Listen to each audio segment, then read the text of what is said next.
Assalamualaikum warahmatullahi wabarakatuh. Halo anak-anak, gimana kabarnya? Sehat ya? Ustadz mendoakan anak-anak tetap sehat. Apabila memang ada anak-anak yang sakit, ayo sama-sama kita doakan teman kita yang mungkin sedang tidak enak badan atau memang sakit ya. Dan Ustadz juga mengingatkan di dalam situasi seperti ini, di keadaan pandemi corona, untuk anak-anak tetap bisa menjaga kesehatan di rumah ya, tetap berolahraga, beraktivitas walaupun tidak jauh dari rumah ya, karena sekarang juga ada pelarangan. Oh iya, puasanya gimana? Lancar ya? Ustadz berharap anak-anak Ustadz sudah bisa full puasanya dalam satu hari ini atau dalam 30 hari ya. Walaupun sekarang cuaca memang ya panas. Wah, Ustadz juga ampun nih panasnya. Tapi yuk sama-sama berusaha.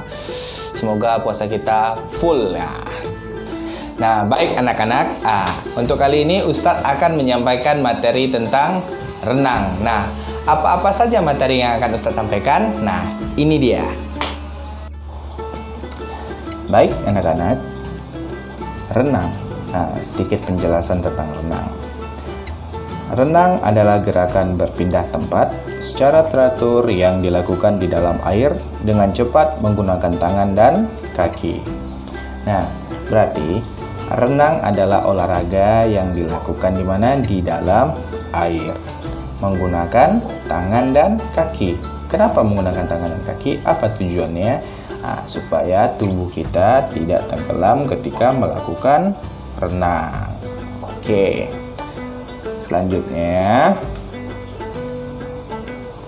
nah, manfaat renang untuk tubuh. Nah, di sini Ustadz mengambil 4 saja. Sebenarnya masih banyak lagi ya. Ya, yang pertama, meningkatkan kekuatan otot dan tulang. Kenapa bisa? Karena seluruh otot akan bergerak dan akan terbentuk sempurna ketika kita melakukan gerakan-gerakan renang. 2. Menyehatkan jantung dan paru-paru. Nah, kenapa bisa?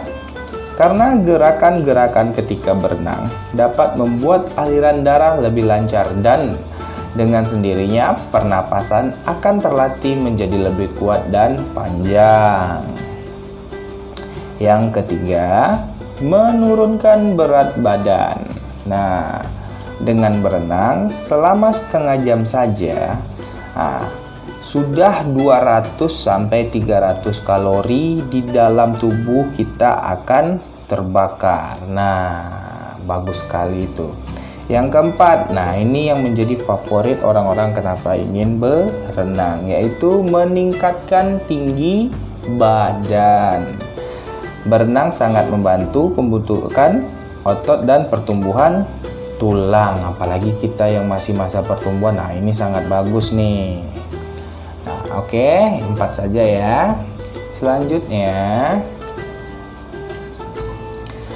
macam-macam gaya renang. Nah, ini ada 4 gaya. Ini 4 gaya yang biasa diperlombakan dalam pertandingan olahraga renang. 1. Gaya bebas. 2. Gaya dada. 3. Gaya kupu-kupu. Dan 4. Gaya punggung. Oke, selanjutnya. Nah, ini salah satu juga yang terpenting ketika kita akan berenang, yaitu perlengkapan renang. Nah, Ustadz mulai dari pakaian renang. Nah, 1. Pakaian renang ya anak-anak. Nah, apa manfaatnya ketika kita memakai pakaian renang ketika berenang? Nah, pakaian renang ini sudah didesain khusus untuk di dalam air. Jadi ketika kita berenang, badan kita tidak akan terasa berat dan tidak akan mengganggu pergerakan tangan atau kaki kita ketika berenang. Beda dengan pakaian-pakaian biasa. Nah, kalau pakaian biasa akan terasa lebih berat ketika kita melakukan renang. Nah, yang kedua, kacamata renang. Nah, ini boleh dipakai juga boleh tidak, tapi sebaiknya dipakai untuk melindungi mata agar tidak iritasi ketika berenang. Nah, biasanya kalau kita tidak memakai kacamata renang, yang terjadi mata kita akan merah atau perih. Nah, yang ketiga, yaitu topi renang. Lihat, ini ada warna pink. Ya, seperti inilah bentuk dari topi renang. Yang keempat, penutup telinga. Nah, ini supaya telinga kita tidak mudah masuk air. Nah, sebaiknya menggunakan penutup telinga. Yang kelima, nah ini pelampung. Mana tahu ada anak-anak ustadz yang masih belajar. Nah, sebaiknya memakai pelampung. Tidak hanya pelampung yang seperti tertera di layar, bisa menggunakan pelampung-pelampung yang lain karena banyak jenisnya. Oke, selanjutnya. Nah, ini hal-hal penting ketika berenang. Nah, sama seperti yang lain, banyak sebenarnya hal-hal penting, tapi Ustadz pilih 4 saja.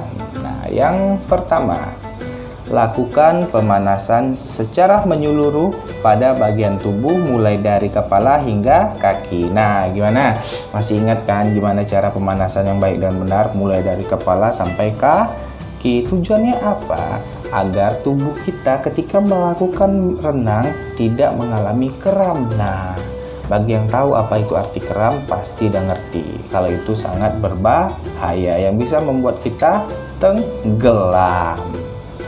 Yang kedua, mengguyur atau menyiram seluruh bagian tubuh menggunakan air biasa sebelum masuk ke dalam kolam renang. Nah, kenapa? Apa tujuannya, Ustadz? Nah, tujuannya supaya badan kita bisa menyesuaikan suhu yang ada di dalam kolam renang. Nah, jadi nanti kalau kita sudah mengguyur badan, ketika kita masuk ke dalam kolam renang, badan kita tidak terkejut. Nah, jadi tidak membuat badan kita menjadi sakit. Nah, yang ketiga. Nah, yang ketiga ini, pilihlah ukuran kolam renang yang dangkal. Nah, bagi anak-anak ustadz yang masih belajar, nah jangan langsung buru-buru masuk kolam renang yang dalam ya. Nah, yang keempat, agar lebih aman. Nah, ini agar lebih aman, gunakanlah pelampung sebagai alat bantu ketika berenang. Oh ya, sebelum kita lanjut, satu hal lagi yang penting nih. Ustadz lupa nulisnya. Satu hal penting yaitu harus diawasi oleh orang tua. Nah, itu ingat, jangan berenang sendirian, harus didampingi oleh bunda atau ayah ya. Oke, kita lanjut. Nah, ini yaitu latihan renang untuk pemula. Nah, Ustadz ambil yang pertama yaitu berjalan di air. Nah, tujuannya untuk apa? Berjalan di air supaya anak-anak ustadz bisa mengukur mana kolam renang yang dangkal, mana kolam renang yang dalam. Nah, kalau sudah tahu, oh ini ukuran segini berarti dalam. Nah, berarti kita jangan lagi ke sana. Yang kedua, nah nih yang kedua, berjalan menggunakan tangan. Nah, manfaatnya apa? Nah, jadi berenang itu kan menggunakan tangan untuk mengayuh. Jadi berjalan terlebih dahulu menggunakan tangan bisa membantu tangan lebih kuat ketika mengayuh nantinya. Yang ketiga, menyelam. Nah, seperti yang terlihat di gambar, airnya juga tidak terlalu dalam. Nah, cukup badan dan kepala yang masuk ke dalam. Nah, tujuannya untuk apa? Untuk melatih pernafasan. Jadi, anak-anak ustadz ambil dulu nafas yang dalam, lalu tahan, lalu baru menyelam. Nah, supaya apa? Supaya pernafasannya terlatih agar bisa tahan lama.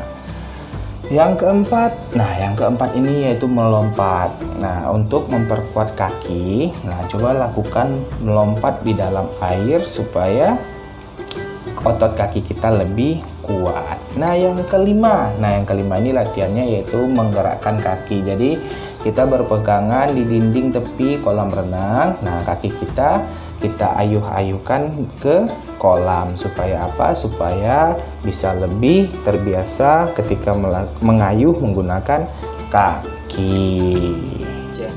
Baiklah anak-anak, cukup sekian pelajaran yang Ustadz dapat sampaikan untuk hari ini. Semoga ilmu yang Ustadz berikan dapat bermanfaat untuk anak-anak semuanya. Dan pesan Ustadz sekali lagi, di dalam keadaan kita yang seperti sekarang dalam pandemi ini, semoga anak-anak Ustadz tetap rajin dalam berolahraga, walaupun tidak setiap hari, mungkin dalam seminggu bisa 2 kali, walaupun hanya di halaman rumah itu sudah cukup, asal kita berkeringat, tetap bergerak. Fungsinya apa? Untuk tetap menjaga kesehatan kita, agar kita tidak mudah terserang oleh penyakit-penyakit lainnya. Tidak hanya corona ya, tapi banyak penyakit lain yang bisa menyerang tubuh. Nah, lebih dan kurang Ustadz minta maaf apabila ada kesalahan dalam pengucapan, tolong dimaafkan ya. Cukup sekian. Wabillahi taufiq wal hidayah. Assalamualaikum warahmatullahi wabarakatuh.